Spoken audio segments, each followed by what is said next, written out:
ये कहानी एक गांव की है जहां लोग एक दूसरे के सहारे जीने का तरीका सीखते हैं। एक गांव था जहां लोगों के बीच में अनूठा एक बंधन था।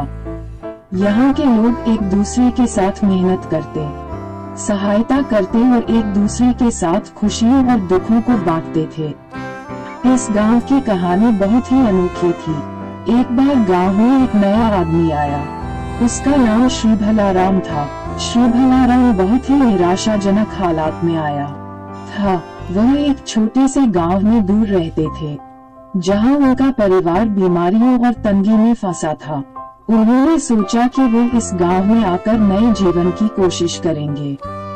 श्री भलाराम गांव में आकर एक आदर्श बनने के लिए प्रयास करने लगे।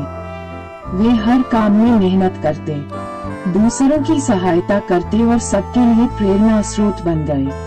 दूसरे लोगों की खुशियों और दुखों में भी वे सहभागी रहते।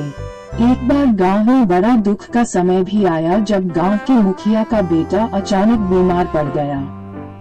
उसकी स्थिति गंभीर थी और उसके परिवार को इलाज के लिए पैसों की आवश्यकता थी, लेकिन गरीबी के कारण परिवार के पास इतनी धनराशि नहीं थी। जब श्री भलाराम ने इसे सुना, उन्होंने तत्परता से अपनी सभी बचत की राशि का उपयोग करके परिवार की मदद की। वे नहीं चाहते थे कि इस दुखी परिवार को किसी भी हमारी तरह जूझना पड़े। उन्होंने बचत की राशि के साथ साथ दूसरे गांव वालों को भी अपील की और उन्होंने भी उस परिवार की सहायता की। इस आपातकाल में गांव वालों ने एक बड़ी टीम बना ली। सभी ने मेहनत करके और अपने संगठनों के साथ मिलकर इलाज के लिए पैसे इकट्ठा किए। थोड़े समय के बाद बेटे का इलाज हुआ और वह पूरी तरह स्वस्थ हो गया। इस घटना के बाद गांव वालों के मदद करने के इरादे एक दूसरे के साथ और भी मजबूत हो गए। यह उनकी सद्भावना, नेकी और सामर्थ्य का परिणाम था।